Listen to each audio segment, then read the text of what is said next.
Okay, raise your hand if you have ever heard of or have read something written by Edgar Allan Poe. Plenty of people have. Personally, I find him to be one of the most talented American writers ever in history. So today, I will be telling you about the man behind the mystery.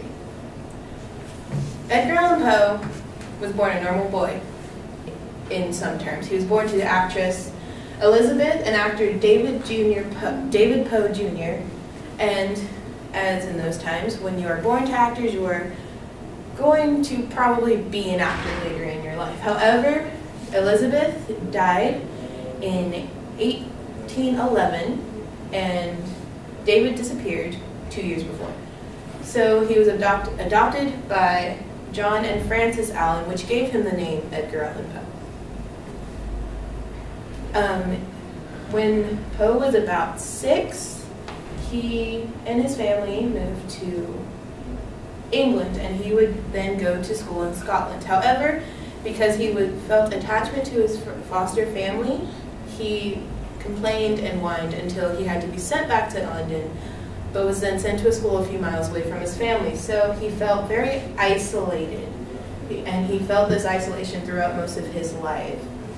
And it is quoted to say that Edgar never understood why he had to be separated from his newfound family, and in later years was bitter over the situation. He remembered feeling lonely and isolated.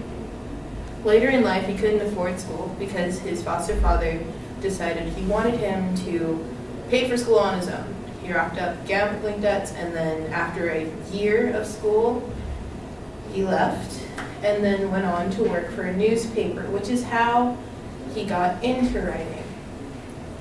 And everyone now knows who Edgar Allan Poe is. Some of his more famous works are The Telltale Heart and The Raven. The Raven is what got him his most fame. It got him the most success right after it was published. And The Telltale Heart, a tale about a man who commits murder and is driven insane by the guilt. When the police come to investigate the house, he admits to the crime. The very last line in the short story says, "Villains, I shriek, dissemble no more. I admit the deed. Tear up the planks. Here, here. It is the beating of his hideous heart." But however, most of his writings during his time did not make him any money. And as we see in The Telltale Heart, there is death, there is mental illness, there is tragedy. During his life, a lot of people died, a lot of people left him. His mother died, his foster mother died, both of them from sickness. In his schooling, he had a friend named Robert Stannard, whose mother he felt very close to, considered her as a second mother. However, she died from depression and mental illness.